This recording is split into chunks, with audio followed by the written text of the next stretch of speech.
What's up, y'all? Goofy Rexy here. Hope everybody is doing well. And welcome, guys, to the weekly headliner update, week number 84. Now, if you're new to the weekly headliner, this is where we discuss what is upcoming this week in Marvel Strike Force, and then we recap the important topics from the previous week as well. Now, this week, we have a lot of stuff to talk about here. Mainly, we're going to be diving into patch preview here for patch 6.4. We know that the Famine event is supposed to be coming back, but it looks as if, though, Red Hulk might actually be before that. So we'll talk about what to do here to get you prepared. Now, also with the release of Brawn last week, some players have built up the Gamma team. We're going to talk about how they've been performing so far. Some good reports, but some definitely concerning reports where that is concerned. Also, wanted to do a kind of a quick check-in on how everyone is doing right now on the Abomination event. What kind of drops have you guys been getting? Where are you right now trending in terms of the completion of those milestones? We'll talk about that as well. Mr. Negative is a new character that's going to be coming into Marvel Strike Force here. We saw that from the most recent blog. And there are also some characters that finally are getting a rework. But unfortunately, I'm just not sure if everyone is as excited based on where the current game is right now. We'll talk about that as well. Also, the crapshoot that is the Power of Eternity event that's supposed to be ending soon. And then some surprise, I should say, the war rewards were not fixed. But we're going to talk about that, guys, and so much more on the weekly headliner update. And we're going to start right now.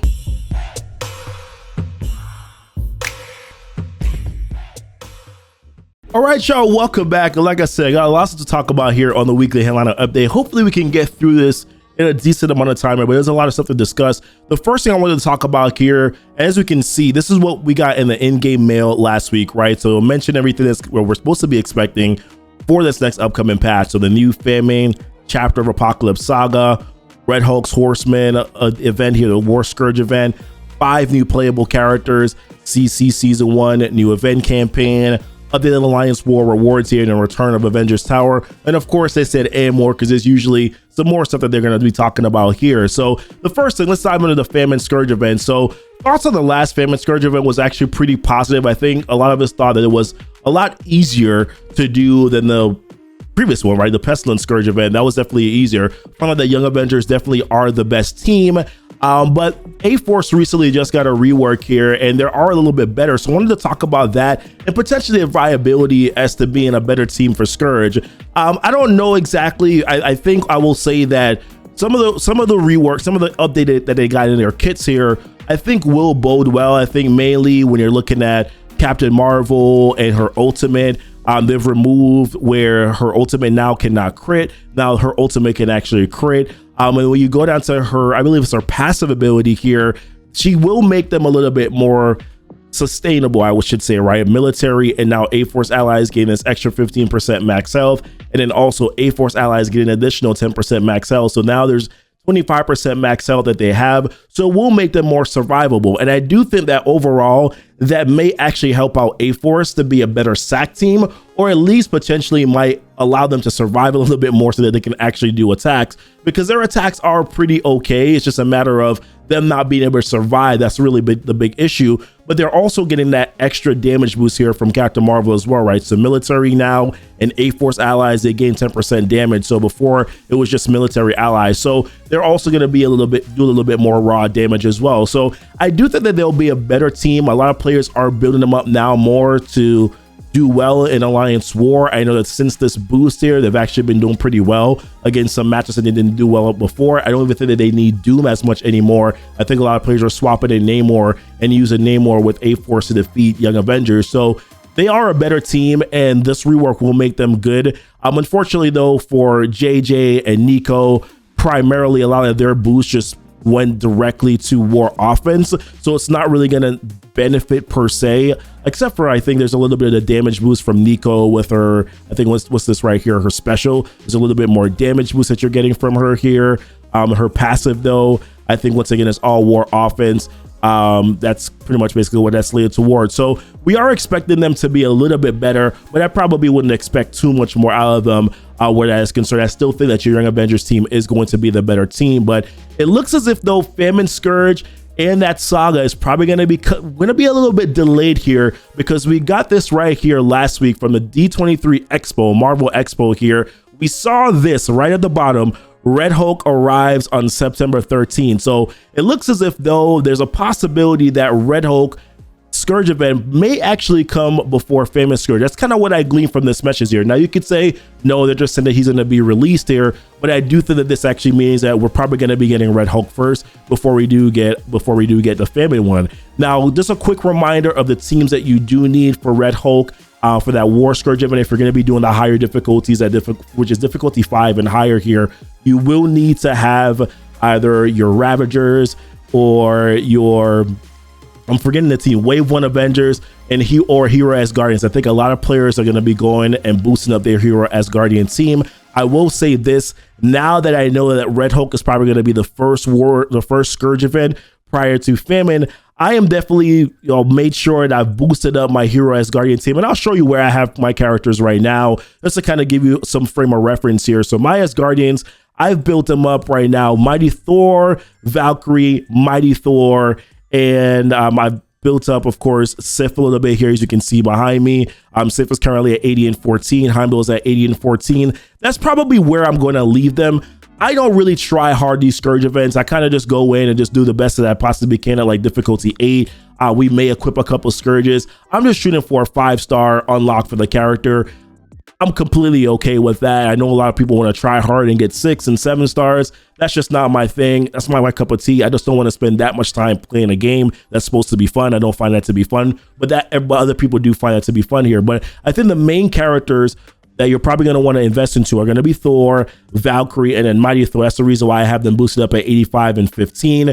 And then when I go throughout the Scourge event, if I feel as if though Heimdall and Sif, I need them to be a little bit higher, I will. Currently, my Wave 1 Avengers team, other than Thor and Iron Man, there's really nobody else built up past Gear Tier 12, and I'm going to leave them there because I'm just going to use them as a sack team and Ravagers, or even in a worse spot here for me. So that's pretty much basically the direction that I'm going to be going in. Now remember, if you're just looking to unlock Red Hulk, all you need to do is, and I pulled this up here for Famine because this is the information that we did get here back when Famine Scourge Event was going to be going live. Mentioned here, you can unlock a 3-star rogue, so we can say a 3-star Red Hulk during the event, specifically throughout the milestone rewards with a run score of 500k. If you fall shy of that mark, you can still unlock roll with a run score of 425k points. So essentially what they mean there is if you go to difficulty 4 and you equip a bunch of Scourges to try to get to 425k, you can still unlock the legendary. It's just that you're gonna get the rank rewards, as I mentioned, 425k points, and by earning additional character shards through the rank rewards delivered after the conclusion of the event. So if you can't get to 500k, you can try to get to 425k here. You won't get the immediate unlock, but then you will get the shards after, when you get the rank rewards, the remaining 40 shards that are there, which is definitely challenging for some earlier rosters. Difficulty 4 with a bunch of Scourges on is very taxing on a player's roster. Gear Tier 12 probably won't get it done with the amount of Scourges that you have to equip in order to be able to do it. I know that there have been some players who have done the strategy where they've done maybe difficulty 5 instead, and then try to maybe not finish off all those, or do difficulty 6 but not be able to finish off all the nodes and maybe just get to node 9. There's usually some strategies that are out there that usually helps players out to be able to try to get to that number, but I know for a lot of earlier players that difficulty 4 is probably the best that they can do, and that kind of makes it a little bit more challenging for them. So we'll have to see exactly how this Scourge event goes though, because Famine wasn't really that challenging. Maybe Red Hulks won't be that challenging. Pestilence seems to have been by far the hardest one to have gone through here. But I want to talk about the Gamma team, and a lot of players have built out their Gamma team so far. I will show you where my Gamma team is right now. I don't even have a couple of characters here unlocked, so I haven't been able to test anything out. Abomination I'm pretty close with. Brawn only at 50 shards for here, and She-Hulk and Hulk, you can kind of see where those guys are. But this is some information here I've gotten from some other players so far who have built up Brawn, built up Abomination. I've already unlocked them and using them here. They're able to beat Heroes for Hire. They've been able to beat Weapon X, which is really surprising and kind of upsetting when you think about it, because I feel like they just shouldn't be that strong without Red Hulk to be able to beat Weapon X, right? Like Weapon X should still be sort of like the top tier echelon #1 team, and then this team will take over once you get Red Hulk. It seems as if though that's not the case so far. I've also even got reports that they've been able to beat Young Avengers fairly easily too, because you have a bunch of stuns that you can use, and If you time those right, you can kind of essentially get through it, from what I'm going to understanding, fairly easily as well. But there are definitely some concerns that they're probably too good, that they might make wars a little tougher on the high end. Now, I don't know if like Plat 3 or lower is going to have the same impact or hate it as much as some high-end players do, because they're just like, this team is already too strong. I think players like myself, Plat 3 or lower, are going to be like, hey, listen, I'm just going to enjoy being able to have another team offensively that can kind of just go in and box around and throw around dorm hold. I think that's kind of how we're kind of looking at it. That's definitely how I'm looking at it, because I really prioritize war offense more than I do prioritize war defense. Some players are concerned that if you put this Gamma team on war defense, it then makes war that much more challenging and less fun for them. So those are some of the things I wanted to talk about here, but then also wanted to talk about some of the release of these characters, right? And this is where I wanted to do my check-in and talk about Abomination, and sort of, I'll show you where I'm at so far in regards to like Abomination and sort of and my progress so far for the Hulk Hunter event. So as you can see, I'm very close to milestone 33. I still haven't done my blitzes yet for Power of Return or Public Defend. I've only done 1 blitz so far. I need to do at least 3 more today and then 3 more tomorrow in order to be able to max that out, or 4 more tomorrow to be able to max that out here, which is going to be very tough because we're expecting that patch is going to be tomorrow. So that's definitely going to interfere and affect. So I may have to do 5 today, right? And then do 3 tomorrow morning or something like that in order to be able to kind of stave off any sort of interruptions that may come with the patch. But this is where I'm at so far right now, right? Like Hulk Hunter event, I'm at milestone 33. Reports that I'm hearing so far is that some players have had some decent luck, but it's really not been that great in terms of the drops that they've been getting here. And I'll talk about where I'm at so far. So as you can see with my Gamma team, I did spend $20 on Abomination. I spent 25 on Brawn here. Then I also cored twice. I think I cored twice here for Brawn. Haven't cored it at all for Abomination. But in total, what I've gotten so far from the 9 orbs that I've received for the Hulk Hunter event is that I've gotten 41 shards so far for it, which basically means that I'm averaging about 4.5 shards per orb. In total, there's 38,000 fragments that are left in the Hulk Hunter event from what I can see here based on what I've calculated so far. There's a 4,000 there. There's 6. There's 16, so that's 22, but that's 28k. I did that right? Yeah, 28k. Yeah, it's all, I told this last night. It all totals up to 38,000 fragments. So that's 19 orbs that's left. If I only average 4.5 shards per each one of those orbs, or for those orbs, then that means I'm going to get an extra 85 shards, which means that in total, for the entirety of the event, if I get all the way to milestone 40, I'm going to get 126 shards from all of these orbs that I've opened up so far, which is okay and enough for a 3-star, but it feels like a lot of work, right, to be able to get a 3-star character. I mean, logging in every day, doing these events, paying attention, saving rewards in your mail, like things like it's a lot of blitzing, a lot of coordination between there's a lot of stuff that you have to do here in order to be able to get to this point. So getting only 3 shards just feels like, man, this is a little bit of a letdown, right? Just to only be able to get that. And that's saying if I even complete and get to milestone 40, right? If I only get to milestone 39, because you can see there's a massive jump, right? There's about 60,000 points. Here's a massive jump in points, which usually means that this last milestone kind of is an offer. And that's kind of what I'm concerned about right now, because we don't know how close we're going to be able to realistically be able to get to this. So let's say that I don't get to milestone 40, I only get to milestone 39, and I'm only going to get 30,000 fragments. There's only 30,000 fragments that are left, which is 15 orbs. If I average 4.5 shards per those orbs, that's 67 shards.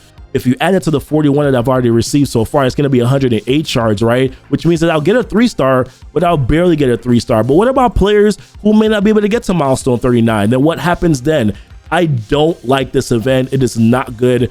And the way they're releasing this Gamma team right now is a little frustrating for me personally, because it kind of eliminates players being able to potentially even get an unlock for Abomination, right? What if you have really bad luck? And I want to say this too, like, part of the reason why I'm averaging 4.5 shards is because I got 115 drop. I got 115 drop, which is upping my average. So if I didn't get that 115 drop, guys, it wouldn't have been that great. So I don't know. I just don't like this. The month-long events, it feels more taxing than it does feel rewarding. And don't get me wrong, like the other rewards are actually pretty good that you're getting here, like the the G14, G15 orbs, the gold promotion credits, the origin gear. There's some really good stuff that's here. Armory 16 orbs. There's some really good stuff that's here, but it also feels really bad when you're not able to get the shards that you want. It's a lot of work to potentially get 3 stars for a character, or potentially miss out on getting the unlock for a character there. So that to me is what I don't like. And then of course we have bronze event. We already have information on bronze event so far. We can see this here, Brains as Brawn. This recently went out here. So this is going to be an event that's going to be starting on the 14th, which is going to be Wednesday of this week at 2 p.m. Pacific time.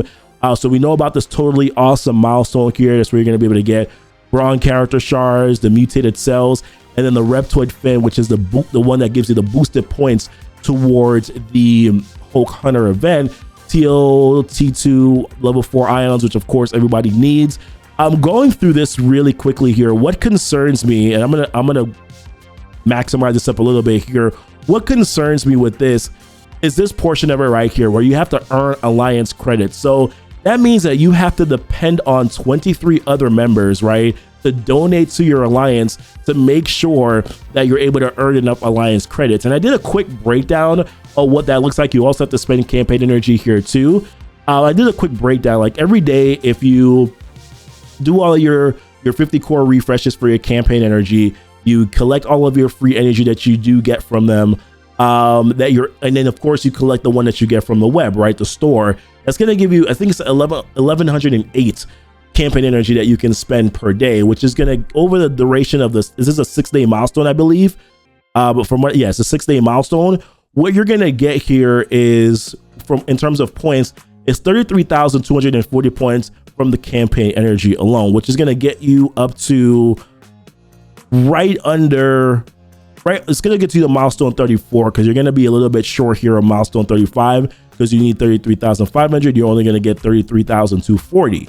And then if your alliance donates every day, if everybody donates every single day, their original like 10k gold, then that you should give you about 400 alliance credits per day, which if you do that over the duration of 6 days, that's going to give you a total of 9,600 points. When you add it all up, that gives you 42,840 points, which is enough to be able to get to milestone 37. And in terms of character shards, once you get to milestone 36, you would have totaled 100 shards here for this milestone, which once again, it feels like a lot of it's actually very limited work that you have to do at this in a certain extent, but it also is like, it doesn't feel as rewarding because you're only getting a 3-star unlock when it's all said and done. Now, if you really want to grind at this, which I know a lot of alliances probably will do, they're probably going to push their alliance to spend cores and refreshes to try to get some more alliance credits here. They're trying to push their way all the way to milestone 39. And even if you do that and you grind it, you're still only going to get an extra 50 shards, which means that if you're going free to play, you're only getting 150 shards for Brawn, which means that you could end up at the end of it all 3 stars for Abomination and then 3 stars for Brawn, which is not great if you're looking at a future Red Hulk saga, and being like those characters at those low stars is not going to feel good. And I don't think players would have as much of an issue with these events if character farmability was better, right? Like if you look at characters like the Eternals, Kate Bishop, Darkhold, a lot of the Darkhold characters, A-Force even, right?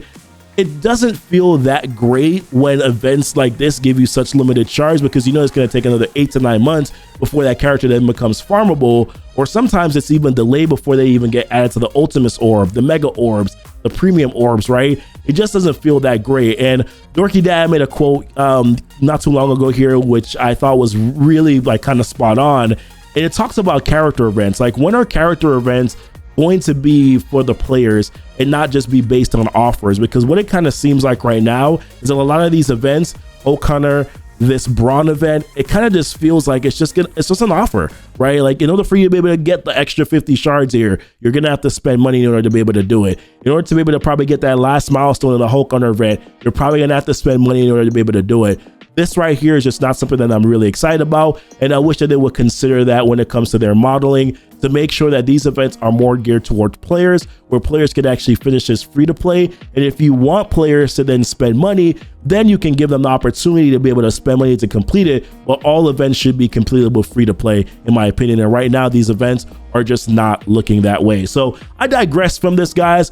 Abomination, yes, Red Hulk is going to be coming here. Prepare for that. Get your Hero as Guardian team ready, and then we can kind of go from there. But wanted to talk about some other things from this here. Was, of course, you can see 5 new playable characters. Wanted to talk about that as well here. So one of the couple of the characters that we do know, 3 of them at least, are going to be this new Tangled Web team. So we got this blog post a couple weeks ago here, introducing Spider Weaver. Now, Spider Weaver is very important because she's going to be one of the required characters that you are going to need to unlock Apocalypse. So therefore, you are definitely going to need to build her up. She's probably going to be a character that you're going to get to G16, G17, or G16 out of the gate if you're a high-end player, and then probably G17 sometime down the road here. But she definitely is going to be a required character. 2 other characters going to be becoming a part of this Tangled Web team as well is going to be Spider-Man 2029 or 2099, which is listed here in this blog post right here. And then Spider-Man Noir as well is going to be a part of this team. Now, this team is going to be a Cosmic Crucible team. They look to be pretty dynamic. I'm not going to lie to you.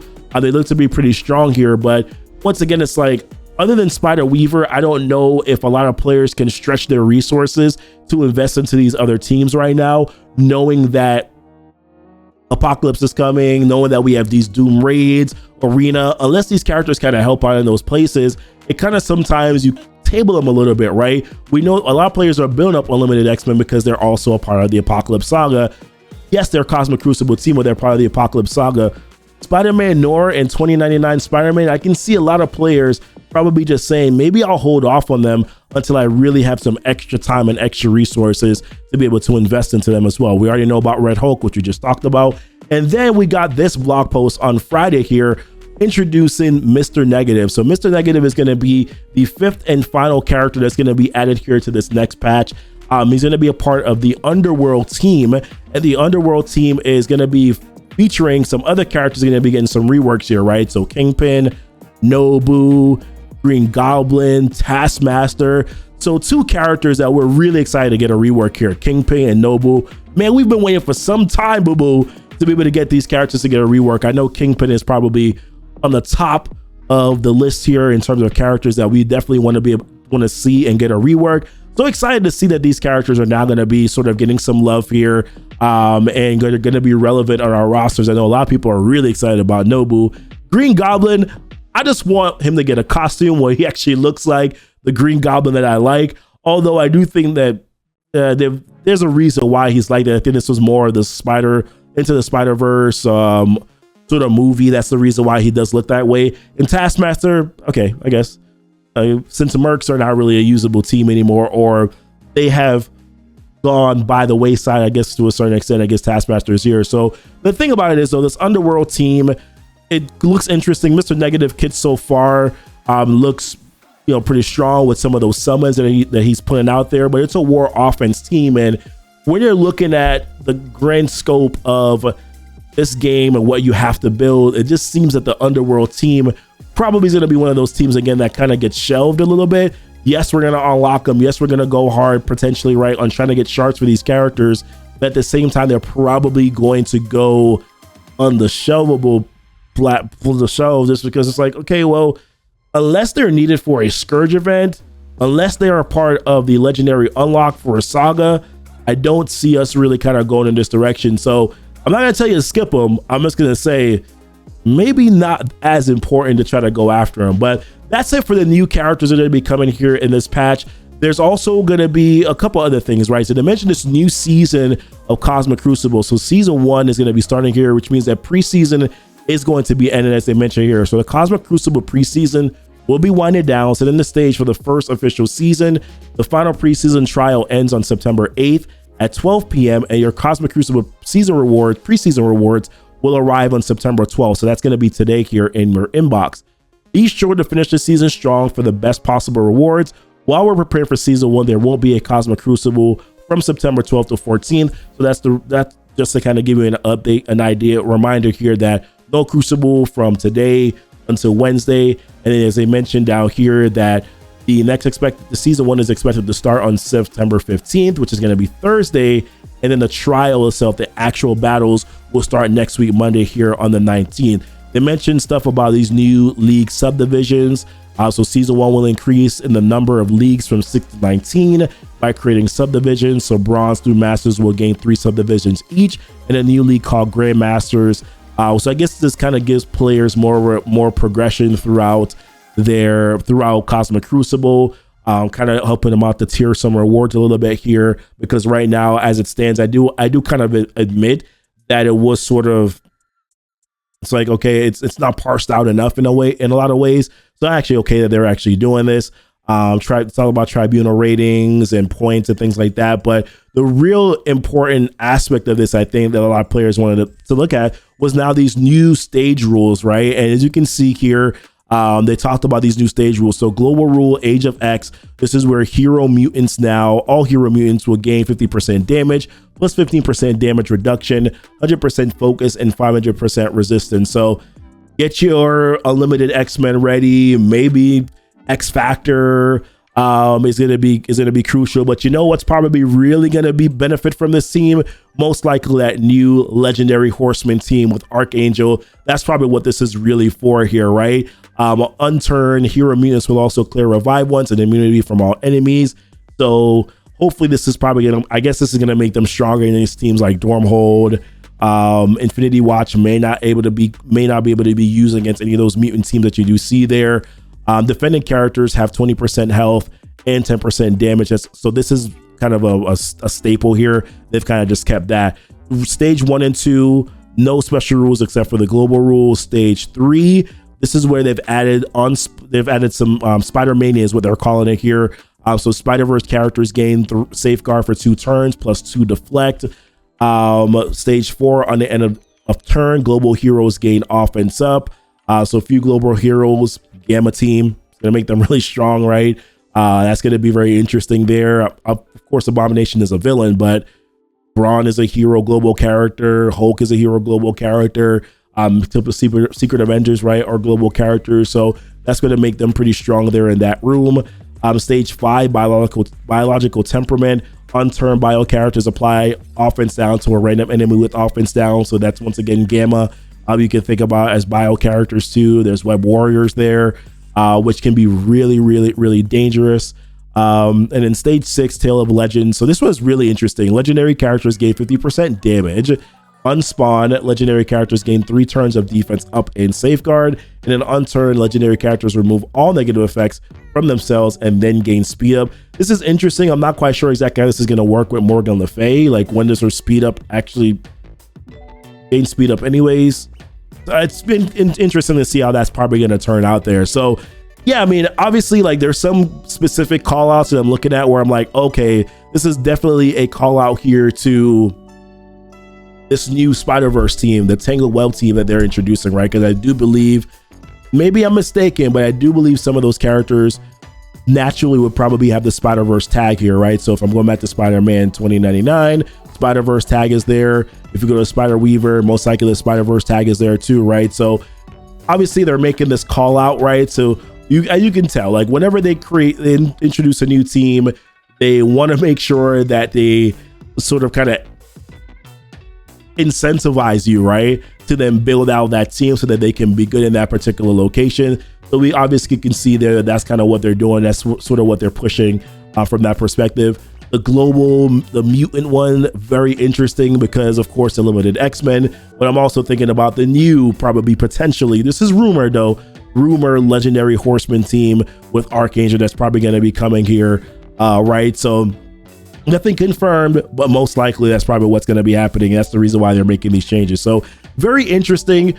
Curious to see how they actually implement this here, but wanted to wrap up with 2 final things here and talk about that. So the one thing that was really kind of pressing for last week was the Power of Attorney event, which currently right now ends on Tuesday. And the big issue with the Power of Attorney event has been just the way that the web milestones are currently constituted. So if we jump into that really quickly here, take a look at these web milestones. The issue that players are having is that in order for you to be able to successfully complete this web milestone, the Fighting Force battle, you have to battle in war. But players who are in zone 4 are at a disadvantage, right? Because they're not able to get enough war attacks in. Also, one of the messages that went out last week was that they said that this was designed to be done in 2 wars, but at the same time, they also said that it was designed where players would have to G15 their A-Force characters in order to be able to get those extra points. And to me, I'm like, hold on, wait a minute, super predatory. Oh, like really super predatory. Like you have to G15 A-Force, which is a team that a lot of players probably have not built unless you're at this really, really high-end level in war. You're not building up A-Force, right? Because you're probably leaning into Young Avengers for Famine Scourge as opposed to leaning into A-Force, right? So this to me is super predatory, the fact that they decided to do this. Very frustrated that they said that, but also for zone, why did they never consider zone 4? Like zone 4 is only going to get 2 wars, which means that you're kind of crunching them on having to rush to do a war attack right before the event ends. And on top of that too, there's going to be patch tomorrow. So how exactly are they going to be able to rush to get their war attacks in? I don't understand it and I don't get it. We've been pleading with them. Can you extend this event for an extra day? Let's extend it one more day. That players will have an opportunity to kind of jump in and to really take advantage of this here. Are you concerned that players that are in other zones are going to be able to get extra points? Now, once the milestone is done, there's really nothing else that you can gain from it. So I don't understand why. And this is another thing too. Stop doing 6-day events. Just do 7-day events, man. That way you include all of your player base here and you're not screwing anybody else over, because that's also the same issue that we may run into with that Braun event too, right? We may run into a similar issue based on that also being a 6-day event too. So I don't know, man. They got to fix this. The best that they should do here is just extend it for a day, or at least give players points towards the web milestone as an in-game mail, so that players can then make up for those points that they would have missed. And also stop making events where you have to G15 a character. You're literally alienating like what, 80% of your player base? That's bullcrap in my opinion. That's something they should definitely not have done. And then the last thing I wanted to talk about here, which I didn't talk about in the intro, are the war rewards. So surprise, surprise, the war rewards yesterday did not go out, and they did not update them in terms of the T4. So this was a blog post that was sent out last week here. Was it last week or was it the week before? When the war rewards were first initially implemented in MSF, this was a message that went out last week. It said, fourth, there several events and milestones were adjusted for the September meta event. These raised some concerns yesterday, and we wanted to clarify a few things. So this one was listed out right here. Fourth, the new war rewards have fewer T4 materials in certain tiers of the end of the season rewards. These will be updated soon to include more T4s in those tiers comparable to what was previously there. The rewards went out yesterday. It was not included. It was not done, right? It was not updated. In my opinion, any change in general that does not increase a resource that was there previously, or at least leave it the same that it was before while you increase others, is a downgrade in my opinion. Great, you added T4, like level 4 ions, great guys, but you also downgraded what people were getting for T4s, which in my opinion is backwards progression. And they do backwards progression a lot in this game. We see it with raids where they eliminate T3s when you start doing a certain amount of raids, or they lower the amount of G14 orbs that you're able to get when you start doing different sort of raids. We see too much of this backwards progression in MSF, and I feel like it's just lazy coding because they just don't want to do it. They're like, oh, we just want to replace it and put this or whatever. Like they don't want to then add an additional piece or additional item to it. So therefore, they're just like, oh, let's just take that slot and I don't know. Maybe I'm messing it up as far as coding is concerned, but it just kind of seems lazy in my opinion. So unfortunately, guys, not wrapping this video up here with some positivity. I really wish that things were in a better place. MSF is just not in a great place right now. That's the only thing I can say about it. It's just not in a great place right now. There's a lot of things that need to be changed, that need to be adjusted. They need to start listening to the player base. Character farmability is at its worst right now that I've seen in a long time. Players are getting burnt out from these month-long events. I really want there to be more positive changes, and I'll continue to try to drive it as best as I possibly can, but they got to see it as well. I don't know what they're going to do, what they need to see in order for them to be able to make changes. Maybe just more players leaving is probably what's going to do it. I don't understand, guys. It's really like, it's mind-boggling to me, but these are my thoughts, guys, on what's going on right now. Let me know what your guys' thoughts are here about any of these topics that we talked about, right? It could be anything from the famous Scourge event here, from the Red Hole coming. Hopefully we'll get some data mine and some information, maybe play tests we can get from that too, to kind of show you guys what to expect. Yeah, I mean, with the Braun event, I don't know, guys. I'm just very much not excited about a lot of stuff right now. I'm still finding fun in the game, but it is very much because I'm choosing to play a different way. But connecting with you guys and talking with you guys, I share your frustration. I hear it. And we're doing the best that we possibly can. But hopefully they'll also realize that the ball is in their court to make this either a good game or make it a game where people just come in and kind of just churn. All right, guys, love you so much. Appreciate you guys watching the video. Don't forget to like and subscribe to the channel here. Don't forget to hit the notification bell if you have, just so that you can know when my videos do go live. Thank you so much. Appreciate you guys. Until next time, y'all be blessed. Y'all be safe.